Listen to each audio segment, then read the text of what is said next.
इस सीरीज का 5वां वीडियो है एंड लास्ट वीडियो है।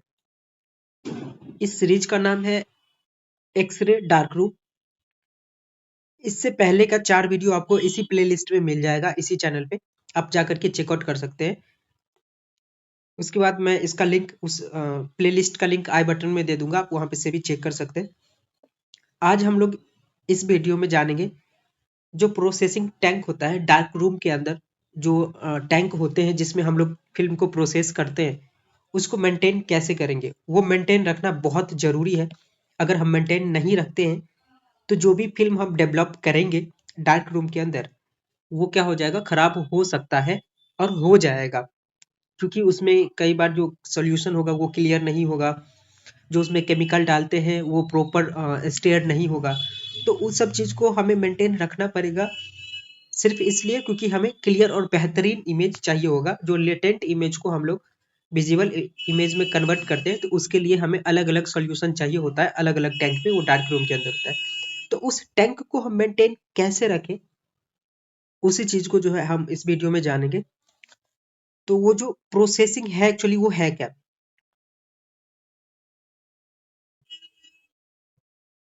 The processing tanks hold solution of developer, fixer, rinsing and washing the film. जो डेवलपर है, फिक्सर है, राइजिन एंड वाटर, ये सब जो फिल्म को प्रोसेस करने में काम आता है, वो सब चीज उसके अंदर होता है, उस टैंक के अंदर। Following points for maintenance of tank, ठीक है। तो ये सब पॉइंट्स है जिस पॉइंट्स को ध्यान में रखते हुए हम उस टैंक को जो है मेंटेन कर सकते हैं।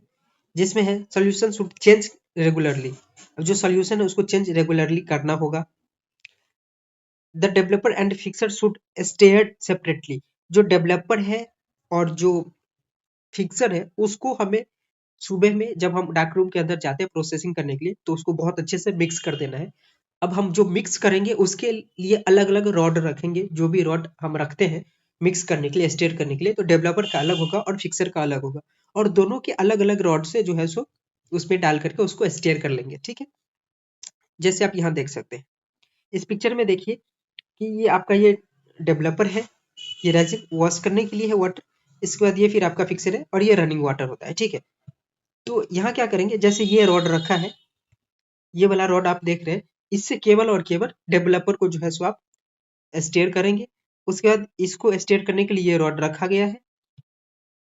अगर इस फिक्सर को डेवलप स्टेयर करने के लिए ये रॉड रखा गया है। सबके सेपरेट रॉड से सेपरेट टैंक को स्टेयर करेंगे, अच्छे से मिला देंगे बिफोर डेवलपिंग फिल्म, ठीक है। Tank must be full all the time. अब जो टैंक है वो हमेशा भरा रहना चाहिए, इसलिए ताकि उसमें जो फिल्म हम डिप करेंगे वो प्रॉपरली डिप हो जाए और बहुत क्लियरली वो डेवलप हो और वॉश हो, ठीक है। उसके water of the tank should be change every day. जो वाटर है, अब उसमें तो कोई केमिकल लगता नहीं है, ऐसा ऐसा बहुत कह सकते हैं कि कॉस्टली आता हो या केमिकल है तो कम बर्बाद करे तो बेहतर हो, ऐसा कुछ नहीं है। वाटर है तो वाटर को आप बराबर चेंज करते रहिए, क्योंकि अगर आप उसमें फिल्म डेवलपर या फिर उसके बाद फिक्सर वगैरह यूज डेवलप करने के बाद वॉश करते हैं, तो उसमें बहुत सारा केमिकल अंदर में जो है सो रह जाता है, मिक्स हो जाता है, तो बहुत अच्छे से वॉश नहीं करेगा। इसलिए आप रेगुलरली उसको चेंज करें।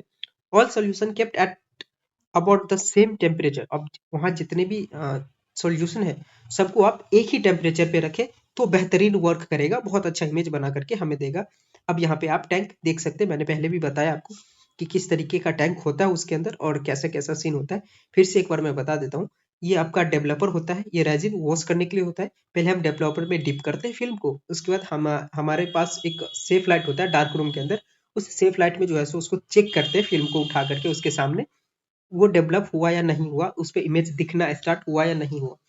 अगर हो जाता है तो उसको हम इसमें डालते हैं, दोबारा से वाटर में वॉश करते हैं, एंड देन उसको फिक्सर में डाल करके उस इमेज को फिक्स कर देते हैं। फिर उसको वॉश करते हैं कम से कम 30 से 35 मिनट के लिए रनिंग वाटर में, ठीक है। ये प्रोसेस होता है आपका फिल्म प्रोसेसिंग का। उसके बाद है आपका रिकॉर्ड कीपिंग। ये जो सीरीज चल रहा है, इस सीरीज में आपको डार्क रूम के ऊपर एक एक लाइन, एक एक पॉइंट, एक एक नोट्स मिल जाएंगे आपको टेलीग्राम चैनल पे, आप ज्वाइन कर सकते हैं उसको। एक्सरे टेक्निक को बहुत शॉर्ट में जानने के लिए आप मेरे इंस्टा आईडी को फॉलो कर सकते हैं। बाकी आप जो नोट्स के लिए आप यहाँ पे देख सकते हैं, वीडियोस वगैरह देख सकते हैं, जानकारी के लिए, प्रैक्टिकल के लिए, सब कुछ के लिए आपको एक ही जगह पे सब कुछ मिल जाएगा।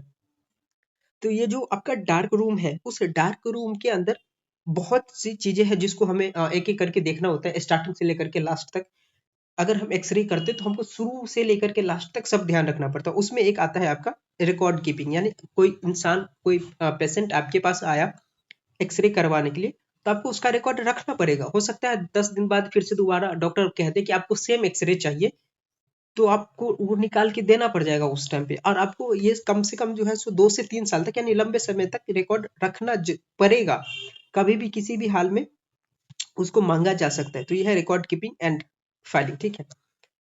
जिसमें आप देखिए, every X-ray department should keep the following records. जितने भी एक्सरे डिपार्टमेंट है सबको ये नीचे में जो चीजें रेकमेंड है उस रिकॉर्ड्स को रखनी चाहिए। जिसमें से आता है a register containing name and personal detail of patient, ठीक है, वो रजिस्टर होना चाहिए। Record should be kept for long time. मैंने कहा जैसे कि आपको रिकॉर्ड लंबे समय के लिए, कम से कम 2 से 3 साल के लिए रखना पड़ेगा। वो आपके लिए भी बेनिफिशियल होता है। इन केस अगर कुछ ऐसा चीज हो जाता है जिसके कारण आपको जो है ब्लेमिंग किया जाए, आपको ब्लेम किया जाए कि आपकी वजह से ऐसा हुआ है, तो आपके पास वो रिकॉर्ड होना चाहिए कि नहीं, जो हमने जो करके दिया था, जो हमारे पास से रिपोर्ट गया था, उसमें कोई ऐसा कुछ था नहीं जिसकी वजह से हमें ब्लेम कर रहे हैं, ठीक है। The number and size of film should retain each month. जो साइज होता है और किस साइज का फिल्म लगा, उसके बाद जो है सो नंबर, कितने नंबर पे जो है वो फिल्म का यूज हुआ है, कौन सा फिल्म था, कितने नंबर का फिल्म था, वो सब रखना पड़ेगा।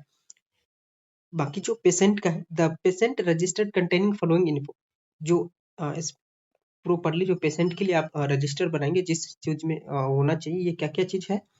पहले तो date of examination, name of the patient, patient hospital detail, patient birth date and sex, type of X-ray examination, यानी किस काम से, मतलब कौन से एक्सरे को करवाने के लिए वो इंसान आपके पास आए थे, वो पेशेंट आए थे, कहाँ का एक्सरे था, चेस्ट था या फिर शोल्डर था, लेफ्ट हैंड था, फुट था, ठीक है, इन सब चीजों को लिखना पड़ेगा। नेम ऑफ द डॉक्टर्स, जो डॉक्टर उनको रेकमेंड किए थे उनका नाम रखिए। File size use, film size use, यानी कौन से फिल्म पे आपने करके दिया था, उसका साइज 10-12 था, 12-14 था या 14-17 था, ठीक है। उसके बाद आप यहाँ देख लीजिए, पहले जो समय में मैनुअल रजिस्टर बनता था तो इस तरीके का रजिस्टर होता था, जहाँ पे सब कुछ हम सीरीज में लिखते थे, ठीक है।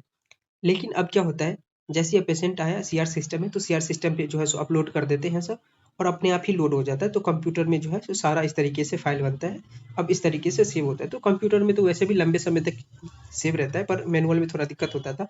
पर अब तो मैनुअल का टेंशन ही खत्म होते जा रहा है। ये सीरीज आज यहीं पे खत्म होता है।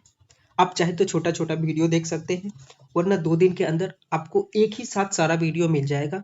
एक लंबे में वो मुश्किल से आपको आधा घंटा का होगा, 30 से 40 मिनट का वीडियो मिलेगा, वो आप उसको चेकआउट कर सकते हो, उसको देख सकते हैं अगर एक ही साथ देखना चाहते हैं। नहीं तो आप छोटा छोटा देख सकते हैं, अलग अलग टॉपिक पे है वो देख सकते हैं।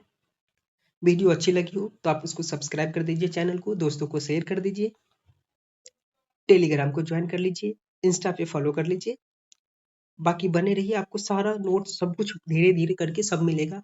आप जान सकते हैं प्रैक्टिकल में एक्सरे कैसे करते हैं, पोजिशनिंग कैसे करते हैं, एमआरआई का जो प्रोसीजर क्या है, सीटी स्कैन का प्रोसीजर क्या है, अल्ट्रासाउंड का प्रोसीजर क्या है। धीरे धीरे धीरे धीरे इस चैनल पे आपको सब मिल जाएगा। आप बने रहिए हमारे साथ अगर आप DRIT और BRIT करते हैं तो। बाकी आप सब लोगों का बहुत बहुत धन्यवाद। अपना ध्यान रखिए, ख्याल रखिए, बाय बाय।